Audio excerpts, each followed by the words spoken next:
Hello guys, आपका मेरे YouTube channel पर स्वागत है और मैं फिर से आ गई हूँ एक और वीडियो लेकर, जिसमें मैं आपको आज बताने वाली हूँ कि टाइम मैनेजमेंट कैसे करें। आपको अपना टाइम मैनेजमेंट करते समय किन बातों का ध्यान रखना है। In this video, I will share with you splendid tips on how to manage your time effectively. Do you have lot of things to do but you are not able to start because of time management? Time management एक ऐसा topic है, चाहे फिर वो student हो या फिर others हो, उनकी लाइफ में इनका रोल बहुत इम्पॉर्टेंट है। कैसे, आज मैं इसी के बारे में बात करने वाली हूँ। क्या आपकी लाइफ में 24 घंटे भी कम पड़ रहे हैं? क्या आप अपने टाइम को मैनेज नहीं कर पा रहे हैं? अगर ऐसा है तो आप बिल्कुल सही जगह पर आए, क्योंकि ये सारे टॉपिक्स आपके लिए ही हैं। ये सारे जो मैंने यहाँ पे इतने डिस्क्राइब करके लिखा है, आज मैं आपको बताने वाली हूँ कि एक एफिशिएंट टाइम मैनेजमेंट आपकी लाइफ में होना क्यों इम्पॉर्टेंट है। आप भी ये जानते होंगे कि अगर आपकी लाइफ में टाइम मैनेजमेंट को आपने मैनेज नहीं किया तो कितनी सारी प्रॉब्लम्स हो सकती है। तो गाइज, आज बस मैं आपको यही बताने वाली हूँ। तो चलिए स्टार्ट करते हैं वीडियो और लेट्स गेट स्टार्टेड। मुझसे जितने पॉसिबल वेज हो सकते थे, मैंने वो सारे ही आपको समझाने का प्रयास किया है। अगर आप चाहते हैं कि अपनी लाइफ में सिस्टमैटिक तरीके से किस तरीके से अपनी लाइफ को और अच्छा बनाएं कि आपका जो आउटपुट है, जो आपकी स्टडी है, आपका रिजल्ट है, या आप कोई भी काम कर रहे हैं अदर देन स्टडीज, तो भी आप उसमें कैसे कर पाएं।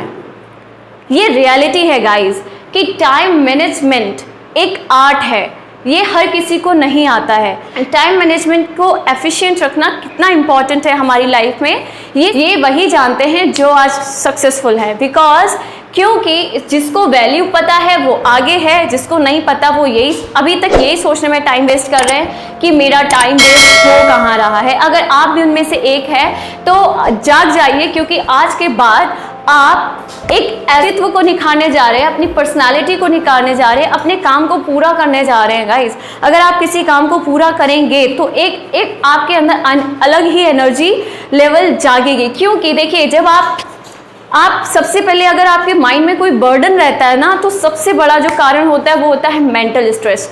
अगर आपके माइंड में मेंटल स्ट्रेस रहता है तो आप ये सोच सकते हैं कि आप उसको प्रोक्रास्टिनेट करते चले जाते हैं। ये बिल्कुल सही है, क्योंकि आप अगर उसको टालते रहेंगे तो एक टाइम ऐसा आने वाला है कि आप सोचेंगे अरे ठीक है जाने दो, फिर आप उसकी लास्ट डेट तक करते रहेंगे। ये सबके साथ होता है। अगर आप स्टूडेंट्स हैं तो आप भी जानते होंगे, आपको कोई प्रोजेक्ट मिलता होगा तो आप क्या करते हैं कि नहीं यार आज नहीं करते हैं, कल नहीं करते हैं, चलो ठीक है आज नहीं, फिर आज का कल, कल का परसों, और फिर वो डे कभी आते ही नहीं है। ठीक है, वो आता है कब? जब आपकी हॉलीडे का लास्ट डे होता है। ठीक है, जब आपके हॉलीडे वर्क का लास्ट डे होता है तो आप सोचते हैं नहीं अब तो करना ही करना है। तो जब आप वो काम उस लास्ट डे में कर सकते हैं तो क्यों नहीं आप अपने टाइम को मैनेज करके इस काम को उतने ही टाइम में क्यों नहीं कंप्लीट कर सकते? ऑफ कोर्स कर सकते हैं, लेकिन आप करना नहीं चाहते हैं। तो इसीलिए आज मैं आपके पास एक ऐसा रीजनेबल कि आपको भी पता है, आपके पास रीज़न है कि आप टाइम मैनेजमेंट क्यों करना चाहते हैं। इस वीडियो में मैं जो भी आपसे डिस्कस करने वाली हूँ, प्लीज़ उसको ध्यान से सुनना, क्योंकि सबसे पहले मैं एक ऐसी पर्सनालिटी का एग्जाम्पल देने जा रही हूँ जिन्होंने अपनी लाइफ में बहुत बड़ा अचीवमेंट को पूरा किया है, और वो हैं और जिन पर्सनालिटी की मैं नाम लेने जा रही हूँ वो आप उन सबसे अच्छे से परिचित होंगे, और वो हैं एलन मस्क। एलन मस्क ने अपने लाइफ में वो मुकाम हासिल किया है जो शायद एक ऑर्डिनरी पर्सन, जो एक आम इंसान अपनी लाइफ में वो टारगेट्स अचीव करने के लिए शायद उसे जन्मों लग जाएं। ठीक, ऐसे बेसिक पॉइंट्स जो आप हमेशा गलतियां करते हैं अपने टाइम मैनेजमेंट को फॉलो करने से पहले। ठीक है, आपको कोई भी चीज़ टालनी नहीं है गाइस, प्रोक्रास्टिनेट नहीं करना है। पहली बात कि जो भी मैं आपको बता रही हूँ आप उसको ध्यान से सुनना। हर एक चीज़ के पीछे कारण होता है, रीज़न होता है, इसीलिए आप उसको पहले समझना, उसके बाद हम आगे चलते हैं। तो आप ऐसा क्या करें कि आप अपने मतलब किस तरीके से आप अपने काम को पूरा कर लें। आपको मैं बता देती हूँ, वैसे अगर स्टूडेंट्स की बात करें तो स्टूडेंट दो टाइप के होते हैं। ठीक है, वो कौन कौन से? पहले होते हैं टॉप और दूसरे होते हैं एवरेज। जो टॉपर स्टूडेंट्स होते हैं एक्चुअली उनको कोई प्रॉब्लम नहीं होती है। वो अपनी सेक्रीफाइस करके अपनी लाइफ स्टाइल को इतना उन्होंने बैलेंस करके रखा होता है ना कि उनको ये भी नहीं पता होता कि आसपास चल क्या रहा है। ठीक है, डिस्ट्रैक्शंस उनके पास आते नहीं हैं। अपने टाइम को वो उन्हें पता है उनका टाइम कितना इंपॉर्टेंट है उनके लिए, है ना। तो वो इसीलिए मैनेज करके चल पाते हैं और अच्छा स्कोर कर पाते हैं। लेकिन एक एवरेज स्टूडेंट बस यही सोचता रहता है कि चलो अच्छा आज ये पढ़ते हैं, फिर ये पढ़ेंगे, फिर वो पढ़ेंगे, मतलब कोई मैनेजमेंट ही नहीं है, टाइम मैनेजमेंट नहीं है। और जैसे एग्जाम आते हैं तो उसको स्ट्रेस मेंटल स्ट्रेस हो जाता है और फिर वो दिक्कत में फंस जाता है कि अब क्या करें, अब क्या करें। ये सोचता है कि शायद मेरे पास कोई और रास्ता नहीं बचा है। गाइस, आपके पास रास्ता है और अभी है। अगर अपने आप को इम्प्रूवमेंट कर लेते हैं तो आई होप कि शायद आपके लास्ट मोमेंट पे, ठीक है ना, वो जो दिक्कत फेस करनी पड़ती है कि आप एक दिन एग्जाम के पहले पढ़ रहे हैं, पासिंग मार्क्स ला रहे हैं, ठीक है, तो वो चीज़ आपको नहीं करनी पड़ेगी। अपने टाइम को ऐसे मैनेज करके चलो कि आप थोड़ा थोड़ा डेली चंक स्टडी होता है, थोड़ा थोड़ा करके उसको पढ़ा जाता है। तो आप इस तरीके से कवर करके चलो कि आपका रिवीजन भी हो जाए और आप धीरे धीरे अपने सिलेबस को कवर कर लें, रिवीजन भी कर लें। और एट द मोमेंट जब आपका एग्ज़ाम होता है तो उसके एक दिन पहले आप रिलैक्स होकर जाएं और एग्ज़ाम में अच्छा स्कोर करें, क्योंकि time management is very important. बड़े बड़े लोग पैसे देकर भी, सक्सेसफुल लोग पैसे देकर भी नहीं खरीद सकते, चाहे आप कितने भी अमीर हो। आजकल लोग जरा सा भी टेक्स्ट मैसेज हुआ, कहीं जा रहे हैं टेक्स्ट मैसेज, खाया तो text message, what is this. First point क्या कहता है, learn to say no and allocate your time. समझ गए होंगे कि आप सबसे पहले अपनी लाइफ में उन कामों को नो कहना सीखें जिनसे आपका टाइम जा रहा है। क्लियर है। और अपना सही टाइम एलोकेट करें कि आपको अपना एक्चुअल टाइम देना कहाँ पर है। अगर आप टाइम वेस्टेज वाली चीज़ों को यस कर रहे हैं, दैट मीन्स आप उस यस के पीछे जो और भी डिस्ट्रैक्शंस हैं उनको अपनी लाइफ में इंक्लूड कर रहे हैं और बुला रहे हैं, ठीक है ना। अगर आप ऐसा करते हैं तो आप एक डेंजर जोन में आने वाले हैं। सबसे पहले आप उन एक्टिविटीज़ को नो बोलो जो आपको लगता है कि ये वेस्ट करने वाले हैं आपका टाइम। क्लियर है। अगर आपने नो कहना स्टार्ट कर दिया और अपने टाइम को सही एक्टिविटीज़ में एलोकेट करना स्टार्ट कर दिया, डेफिनेटली आप पहले से ही अपने आप को काफ़ी चीज़ों से बचा लेंगे। क्लियर है। अगर आप एक स्टूडेंट हैं तो आपको सबसे पहले सोशल मीडिया, मैं ये नहीं कह रही बिल्कुल नहीं चलाना है, चलाना है आपको सोशल मीडिया। सबसे पहले क्या करना है, इस सोशल मीडिया का आपको लिमिटेड यूज़ करना है, ठीक है। कैसे करना है मैं आपको आगे बताऊंगी। स्टूडेंट हैं तो आपको पता है कि आप कोचिंग क्लासेस जाते हैं, आप स्कूल जाते हैं, तो आपको टाइम ही नहीं मिल पाता होगा चलाने के लिए। अगर जो टाइम आपकी सेल्फ स्टडी को जाना चाहिए, अगर आप उसमें अपना सोशल मीडिया यूज़ कर लेंगे तो फिर आप आगे करेंगे क्या। स्टडी तो हो गई, डिस्ट्रैक्शंस आपने अलाउ कर दिए अपनी लाइफ में, ठीक है ना।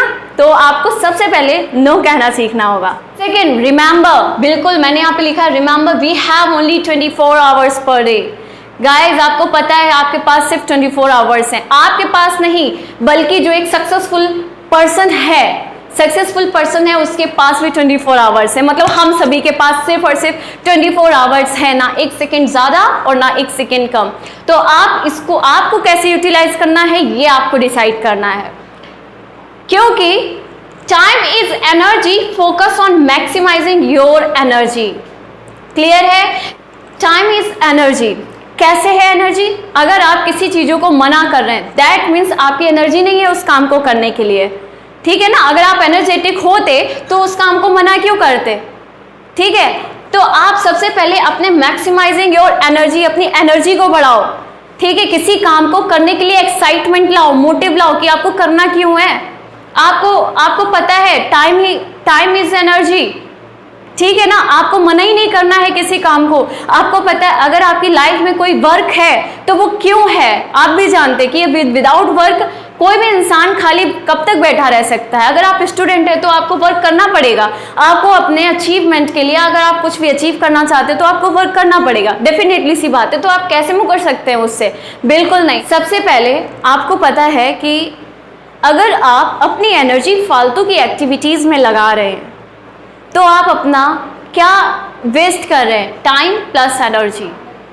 अगर आप किसी काम को मना कर रहे हैं तो इसका मतलब है कि आपके पास एनर्जी नहीं है उस काम को करने के लिए। तो सबसे पहले आप एनर्जी जुटाइए। Third point is consistency and continuity. बिल्कुल आपको अपने काम के प्रति बिल्कुल फेथफुल रहना है, ठीक है। आपको कंसिस्टेंसी बनाए रखनी है। अगर आप अपना काम ख़त्म नहीं करते हैं, उसे तुरंत फिनिश नहीं करते हैं, तो वो काम आपका बल्क में हो जाएगा। इतना काम हो जाएगा कि आप मेंटल स्ट्रेस फील करने लगेंगे और आपको ये लगेगा कि नहीं अब मुझसे और नहीं हो रहा है। तो आप जिस काम को लेते हैं उसे तुरंत करिए। आपको जो वर्क मिलता है उसे, पहले क्या होता है ना कि आप टाइम टेबल भी बनाते हो, सब कुछ करते हो, लेकिन फॉलो नहीं कर पाते हो। अगर फॉलो नहीं कर पा रहे हो तो उसे धीरे धीरे प्री प्लान करें। लाइक कि आपको छोटा सा शेड्यूल बना लें, जैसे 2-3 डेज़ का बनाएं। पहले आपको लगता है कि फॉलो हो रहा है तो अपने डेज़ बढ़ाते जाएं, फिर 7 डेज़ का बनाएं। इस तरीके से प्लान करें और उसे कंटिन्यूटी में लाएं। देखिए कैसे फॉलो नहीं होता है, वर्क को डिवाइड करें। कंसिस्टेंसी और कंटिन्यूटी तभी बनी रहेगी जब आप अपने वर्क के प्रति एकदम से दिलचस्प होकर काम करेंगे, ठीक है। तो सबसे पहले है कि कंटिन्यूटी बनाए रखिए, अपने वर्क को बिल्कुल भी टालिए नहीं, ठीक है। और इसके अलावा कंसिस्टेंसी तभी बनी रहेगी जब आप उस काम में मन लगाकर अपना पूरा 100% देंगे, ठीक है। इसके अलावा फोर्थ पॉइंट है WRP method, work rest play. WRP method ये कहता है अगर आपने अपने आप को मैनेज कर लिया तो बाकी एरियाज ऑफ मैनेजमेंट अपने आप अच्छे हो जाएंगे। ऐसे लोग हैं जो सिर्फ प्ले और रेस्ट करते हैं, जो क्या करते हैं, प्ले और रेस्ट करते हैं। मतलब इनका पूरा प्रॉपर जो टाइम होता है, जो इनका टाइम होता है वो अपना वेस्ट करते हैं, जो मोबाइल यूज़ कर रहे हैं कंटिन्यूसली। इसके अलावा watching TV and operating computers या बहुत सारी ऐसी चीज़ें हैं जिसमें वो सिर्फ रेस्ट एंड प्ले यही चल रहा है उनका। वो कुछ भी कर रहे हैं लेकिन रेस्ट एंड प्ले ही कर रहे हैं, उनका वर्क आता ही नहीं है। लेकिन 2 कैटेगरीज में डिवाइड हो गया कि जो रेस्ट और प्ले करते हैं और दूसरे वो जो सिर्फ वर्क करते हैं। अब अगर आपका वर्क रेस्ट प्ले बिल्कुल अच्छे से चलता है, दैट मीन्स कि आप अपने आप को टाइम के अकॉर्डिंग मैनेज कर पा रहे हो। कैसे? अगर आप वर्क कर रहे हो तो आप अपनी एक्टिविटीज़ को डिवाइड करो कि आपको पहले करना क्या है, फिर आप अपना रेस्ट और प्ले लेकर आइए। रेस्ट में क्या होता है कि आप वर्क करने के बाद अपने आप को अच्छा फील कराने के लिए रेस्ट करें, रेस्ट करते हैं, या फिर आप अपना मन पसंदीदा जो भी आप करना चाहते हैं तो वो कर सकते हैं, ठीक है। आप इसमें और क्या कर सकते हैं, सो सकते हैं, शॉर्ट नैप्स ले सकते हैं, आराम कर सकते हैं। इसके अलावा आप प्ले टाइम, लाइक आपने रेस्ट किया, अब आपको थोड़ा सा लगता है कि आपकी एनर्जी डाउन हो गई है या आपको अच्छा नहीं फील हो रहा, तो आप अपना क्या कर सकते हैं, वर्कआउट कर सकते हैं, वॉक कर सकते हैं और फिर से आप वर्क कर सकते हैं। तो अगर आपका ये रेस्ट और प्ले, मेंटल और फिजिकल हेल्थ अच्छी रहेगी तो आप अपना वर्क में पूरा योगदान दे सकते हैं। इसीलिए मेंटली और फिजिकली फिट रहना बहुत ज़रूरी है, क्योंकि health is wealth. Eat that frog early। I hope आप सबने इसके बारे में सुन रखा होगा, क्योंकि ब्रायन ट्रे ने इसके ऊपर, जो एक मोटिवेशनल स्पीकर है, बुक भी लिखी है और मैंने खुद इसको रीड किया है पर्सनली। बहुत अच्छी बुक है ये। Eat that frog early एक ऐसा पावरफुल मेथड है कि इसे वर्ल्ड के प्रोडक्टिव और सक्सेसफुल लोग हैं इसको यूज़ करते हैं, इसको फॉलो करते हैं, ठीक है। ब्रायन ट्रे ने इसके बारे में क्या कहा है, आज मैं आपको इसी का शॉर्ट एक डिटेलिंग करने वाली हूँ। तो देखिए, ईट दैट फ्रॉग अर्ली में ब्रायन कहते हैं कि जो एक बड़ा सा और भद्दा सा मेंढक है उसे पहले खाना है। यहाँ पे रियलिटी में खाने की बात नहीं हो रही, यहाँ पे ये बता रहे हैं कि जो सबसे बड़ा टास्क होता है, बहुत मुश्किल भरा टास्क होता है, जिसमें हमारी एनर्जी खर्च होती है, उस काम को सुबह मॉर्निंग में ही पहले कर ले, ठीक है, या फिर उस टास्क को पहले ही ख़त्म कर ले, टेंशन ख़त्म, तो आप पूरे दिन आराम से रह पाएंगे। आपके पास और टाइम होगा और चीज़ों को देने के लिए, ठीक है। जो ऐसे वर्क हैं जिसमें जटिलताएं हैं, कॉम्प्लेक्सिटीज़ हैं, आप उसको क्या कर सकते हो, आप पहले ख़त्म कर सकते हो। इससे अच्छा कोई तरीका नहीं है अगर आप अपने वर्क को फिनिश करना चाहते हो तो। Don't be busy. जब से हसल कल्चर ट्रेंड में आया है तब से लोगों को ये लगता है कि शायद बिजी रहना ही हमारा सक्सेस होना ही लाइफ में है। बिजी आप किस में हैं, किस एक्टिविटीज में अपने आप को बिजी कर रहे हैं, ये भी तो देखिए। ये इंपॉर्टेंट है कि आप अपने आप को एनालाइज करें। तो सबसे पहले जरूरी है कि आप हर टाइम बिजी ना रहें, अपने आप को कुछ फ्री टाइम भी दें, ठीक है। You can do anything but you can't do everything, clear है। इसीलिए आप बिजी ना रहें। Make a list of urgent task and non urgent task.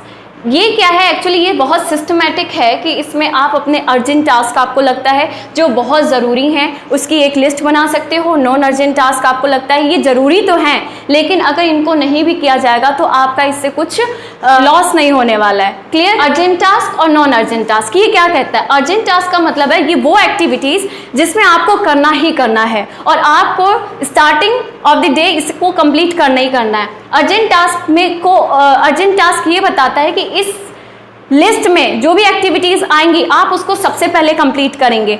जो मैंने बताया था ना, ईट दैट फ्रॉग अर्ली, इसमें वो वाली एक्टिविटीज आ जाएंगी जो सबसे ज्यादा कॉम्प्लेक्स भरी हुई हैं। तो आप उसको डिवाइड कर दें दो टास्क में, पहला अर्जेंट और नॉन अर्जेंट। ये क्या है, ये आपको हर हाल में करना ही पड़ेगा। लेकिन ये नॉन अर्जेंट टास्क क्या बोलता है? नॉन अर्जेंट टास्क ये बताता है कि अगर आप इसको ना भी करें, मतलब ये इंपॉर्टेंट है आपके लिए, लेकिन अगर इसको आप बाद में भी करें या रेस्ट लेकर भी करें तो भी चलेगा, क्लियर है। तो इसीलिए आप इसको अगर डिवाइड कर लेते तो आपकी काफ़ी चीज़ें काफ़ी आसान हो जाएंगी। अप्लाई पार्किंसंस लॉ, ये लॉ क्या कहता है कि आपको जितना टाइम दिया जाएगा आप उतना ही टाइम लेंगे, क्लियर है। कि आपको अगर ज़्यादा टाइम दिया जाएगा तो आपको उसमें लेस एफर्ट करके आप वो काम करेंगे। जितना ज़्यादा आपके more time less effort needed, जितना ज़्यादा आपके पास टाइम होगा आप उतना आराम से उस काम को करेंगे और लेस टाइम में आप मोर एफर्ट लगाते हैं। क्यों? क्योंकि ये कहता है पार्किंसंस लॉ कि अगर आपको सपोज मान लो एक वेबसाइट बनाने के लिए दी जा रही है, उसमें 3 मंथ्स दिए जा रहे हैं, बहुत आराम से बनाया 3 मंथ्स लगा के, क्लियर है। यही टाइम अगर आपको 1 मंथ का दे दिया जाता है और आपको एक डेडलाइन सेट कर दी जाती है, नहीं आपको इस मंथ की इस डेट तक आपको काम करना है, तो आप किसी भी हाल में less time more effort needed, समझ गए होंगे, करके उसको कंप्लीट करेंगे। अगर आप स्टूडेंट हैं तो आपको वेकेशंस लीव मिली है, आपको हॉलीडे होमवर्क मिला है, तो आप अभी तक नहीं करेंगे, लेकिन जब आपकी डेडलाइन आ जाएगी आपको पता है कि नहीं अब स्कूल ओपन होने वाले हैं तो अब मुझे करना ही करना है, आप उसका वेट करेंगे, है ना। तो ये आप अपना किस तरीके से टाइम को वेस्ट कर रहे हैं ये आप ही जानते हैं। क्यों नहीं आप उसी टाइम को अपना मैनेज करके डिवाइड करके पहले ही कर लें, तो ये मेंटल स्ट्रेस ही नहीं रहेगा। वही काम आपका डेडलाइन तक आते आते कैसे कंप्लीट हो जाता है। पार्किंसंस लॉ यही कहता है, एफर्ट और टाइम एलोकेशन की अगर बात करी जाए तो more time less effort needed and less time more effort needed.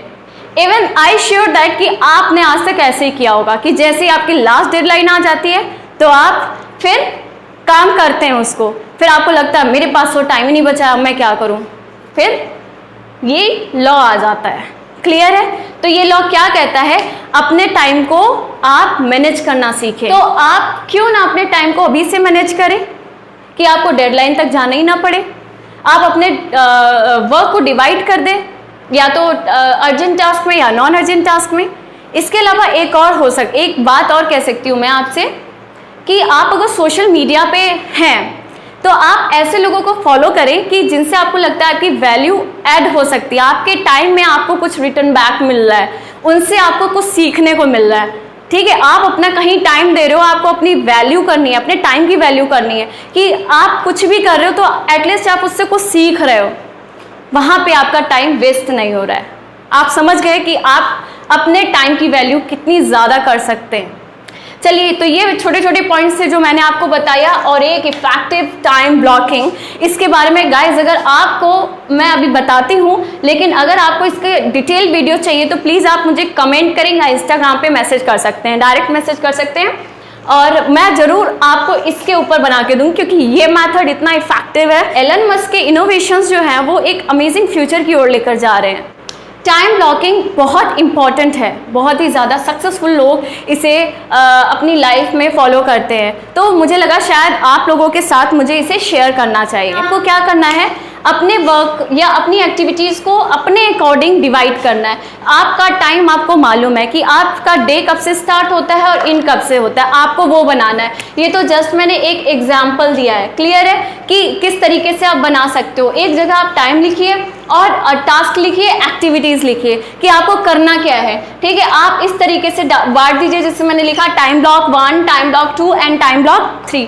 इस तरीके से डिवाइड करने से आपको एक बेनिफिट ये होने वाला है कि अगर आप अपनी एक्टिविटीज़ को डिवाइड करते हैं तो आपके पास एक कंक्रीट शेड्यूल मिल जाता है। ठीक है, आपको किस तरीके से अपने काम, अपनी एक्टिविटीज़ को प्रायोरिटी देनी है। आपने जो कॉम्प्लेक्स वाला वर्क है उसको आपने पहले डाल दिया, मॉर्निंग में डाल दिया। ठीक है, और जो आपको लगता है सोशल मीडिया वर्क, जो आपको कॉल कब अटेंड करनी है, आपको ईमेल्स के रिप्लाई कब देने हैं, आपको वर्क कब करना, एक इसी यही जो आपके पास 24 आवर्स का टाइम होता है, इसी में आपको मैनेज करना है। गाइज, सबकी अपनी अपनी पर्सनल एक्टिविटीज़ होती है, सबके पास अपना अपना पर्सनल वर्क होता है। तो आई होप आप इसको अपने अकॉर्डिंग बना लेंगे। ठीक है, तो डिवीजन ऑफ एक्टिविटीज़ बहुत इंपॉर्टेंट है। गाइज, आप लोगों ने जो कॉमर्स के स्टूडेंट्स हैं स्पेशली वो इसका इंपॉर्टेंस जानते होंगे, क्योंकि उन्होंने 14th प्रिंसिपल, ठीक है, हेनरी फ्यूल के ऑफकोर्स पढ़े होंगे, जिसमें एक ये बताया है कि डिवीजन ऑफ वर्क कितना ज़्यादा इम्पॉर्टेंट है बिजनेस के लिए। तो बिजनेस हो चाहे फिर वो किसी भी तरीके का वर्क हो, उसमें एक्टिविटीज़ को डिवीजन में करना बहुत इंपॉर्टेंट है। गाइज, आपको डिवाइड करना है अपनी एक्टिविटीज़ को एक प्रॉपर सीक्वेंस में और अपनी एक्टिविटीज़ को प्रायोरिटी के अकॉर्डिंग करना है। डिवाइड करें और उसे फॉलो करें। प्रोक्रास्टिनेशन, जी आप इसे बंद करिए। देखिए, why time blocking, time blocking he important क्यों है। टाइम ब्लॉकिंग के ज़रिए आप कोई काम करते हो तो आप एक डीप स्टेट जो होता है ना उसमें वर्क में चले जाते हो। आपका काम एक कंसंट्रेशन के साथ करता है। आप डिस्ट्रैक्शंस को अवॉइड करने के लिए अपना काम कर रहे हो ना, कि आपके पास डिस्ट्रैक्शंस ना आए। तो इससे क्या होता है कि जब आप अपना कंसंट्रेशन के साथ स्टडी करते हो तो आपका एक अलग ही माहौल क्रिएट हो जाता है, फोकस के साथ आप उसे पूरा कर लेते हो। क्लियर है, तो इसीलिए टाइम ब्लॉकिंग बहुत ज़्यादा इंपॉर्टेंट है। गाइज, इतना सब मैंने आपको बताया है, होपफुली आपको बहुत अच्छे से समझ में आ गया होगा। अगर आप इंडिविजुअली इनमें से कुछ भी एकदम डिटेल में जानना चाहते हैं तो मुझे आप कमेंट करें और मैं पक्का इसके लिए एक और वीडियो लेकर आऊँगी, बट आप इसको फॉलो ज़रूर करें। कोई भी, बेसिकली मैंने आपको इतना कुछ बताया है, लेकिन मैं आपको एक बात बता देना चाहती हूँ कि सबसे पहले आप कोई भी काम करें उसे डिवीजन में ज़रूर ले आएँ, मतलब अकॉर्डिंग टू टाइम स्लॉट्स आप उसे डिवाइड कर लें। क्योंकि सबसे पहले इससे आपका जो सबसे बड़ा फायदा होने वाला है वो है कंसंट्रेशन। डिस्ट्रैक्शंस आएंगे ही नहीं। आप अपने सोशल मीडिया का, अपने जो भी सोशल मीडिया के मैसेजेस, इंपॉर्टेंट मैसेजेस, या फिर आपकी ऑनलाइन क्लासेस, या फिर आपका जो भी होता है, आप उसको डिवाइड कर दो। क्लियर है कि इतने टाइम में आपको वो करना है, उससे पहले आपको अपना मोबाइल फ़ोन या सेलफोन टच नहीं करना है। ठीक है, आपको अपना फ़ोन यूज़, अपना मोबाइल यूज़ ही नहीं करना है उस दौरान जब आप काम कर रहे होते हैं। स्पेशली स्टूडेंट्स के लिए तो बहुत ज़रूरी है, क्योंकि अगर आप किसी तरीके से अगर पढ़ाई भी कर रहे हो, ऑनलाइन भी कर रहे हो, तो आप अपने नोटिफिकेशंस को सेटिंग से जाकर एकदम से उसे बंद कर दीजिए। सारे नोटिफिकेशन, सारे अपडेट्स आप बंद कर दीजिए। आपको जब नीड लगेगी आप जाके उसे चेक करिए। मैं पर्सनली ये फॉलो करती हूँ। ठीक है, तो क्योंकि इतने सारे मैसेजेस का रिप्लाई देना पॉसिबल नहीं होता है गाइज, तो आपको लगता है जो इम्पोर्टेंट है आप उसको उसकी प्रायोरिटी के हिसाब से दीजिए। ठीक है, और आपको लगता है कि कॉल करना ज़रूरी है तो वहाँ पे आप मैसेज ना करके कॉल कर लें तो ज़्यादा बेटर होगा। आप अपने टाइम की वैल्यू को समझें गाइज, ये बहुत ज़्यादा इंपॉर्टेंट है। आपके पास 24 आवर्स होते हैं, अगर आपने यूटिलाइज नहीं कर पाया, अपनी लाइफ को बेहतर बनाने में, अपने करियर को बेहतर बनाने में, तो ये आपकी जितनी भी हार्ड वर्क, स्मार्ट वर्क या कुछ भी आपका है वो धरा का धरा रह जाएगा अगर अपनी लाइफ में सक्सेस नहीं होते हैं। तो अगर आप चाहते हैं एक अच्छा सा बढ़िया सा टाइम मैनेजमेंट, तो आप अपने तरीके से चाहे टाइम टेबल बना रहे हो, कुछ भी बना रहे हो, उसको फॉलो करें। एकदम से किसी का नहीं होता है, सबका धीरे धीरे ही होता है। अगर आप चाहते हैं कि मैंने टाइम टेबल बनाया, मुझसे फॉलो नहीं हो रहा है, भाई किसी से नहीं होता है। आप एकदम ऐसा ना बनाओ, एकदम स्ट्रिक्ट होके उसमें एकदम कि वही फॉलो करना है, नहीं। आपको टाइम टेबल एक बेस के लिए चाहिए। अगर आप टाइम टेबल बना रहे हो तो आपको एक बेस चाहिए, जिस बेस के ऊपर आप अपना काम शुरू कर सको, ठीक है। और आप इन सब की प्लानिंग एक रात पहले ही कर ले, एक लिस्ट ले, और उस पर लिस्ट क्या लेना, आप एक ऐसी अपनी कॉपी बना ले या अपनी डायरी बना ले या एक ऐसी टू डू लिस्ट बना ले जिसमें आप अपना पहले से ही ये लिख लें कि आपको नेक्स्ट मॉर्निंग में करना क्या है, ठीक है। आप उसकी क्या बना लें, एक ऐसी लिस्ट बना लें कि डेली आप कर लीजिए, सोने से पहले आप कर लीजिए कि आपको ये करना है, आपको ये करना है, ताकि नेक्स्ट मॉर्निंग नया डे स्टार्ट होने पे आपको अपना ये ना सोचना पड़े आपको काम क्या करना है, कि कौन सा काम पहले करना है।